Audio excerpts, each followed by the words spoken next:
The chair calls Wesley J. Smith. On deck is Catherine Pitcher, and that's all that I have for tonight. Good evening. Good evening. I was the invited witness in favor of 917 earlier, and I've stayed to oppose 1944. My goodness, if we'd have known that, and no fault of my staff, but we could have called you earlier. That's fine. I think it's very important that the other people testified. I think it shows that the total erosion of trust that TADA causes. When you listen to people who've actually been through this experience, and in a situation now in our country where people are losing trust in institutions, when you introduce this kind of coercive power into end-of-life decision-making or medical treatment decision-making, it becomes very problematic. And I've presented some written testimony, but I'm going to vary from it because I want us to consider the corruption of the ethics committee process that the power provided by TADA provides.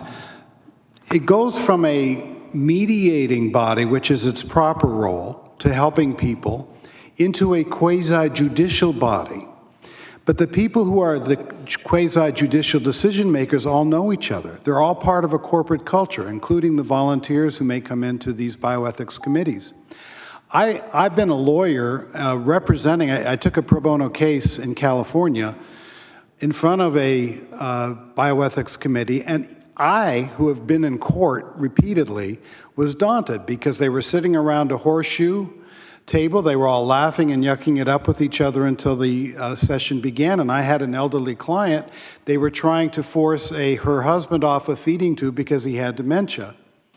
I was able to prevail in that circumstances in the sense that the solution was to change doctors only because California did not have the coercive system that Texas has.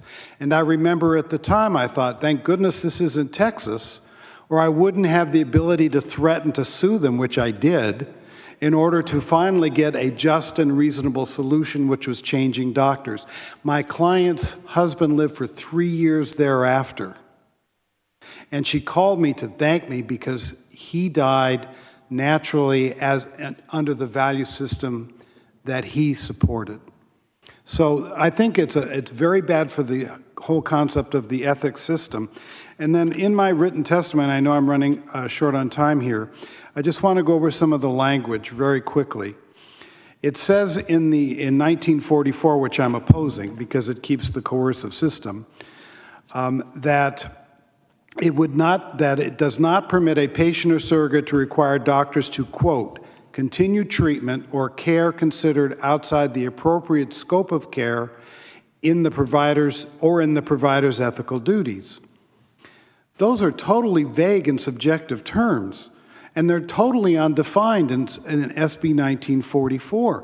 They are actually more vague and undefined than the current standard of inappropriate care or futile care because there's a body of professional literature about those terms. So it is true, 1944 would be worse than the current system, but the real solution is to allow to get rid of the 10-day rule, 14-day rule, 21-day rule, whatever it might be, because that's the heart of the problem. Thank you.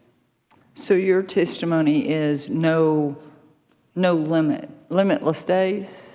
Yeah, because you're going to have families are not going to want to be in a facility that doesn't want to treat their loved one.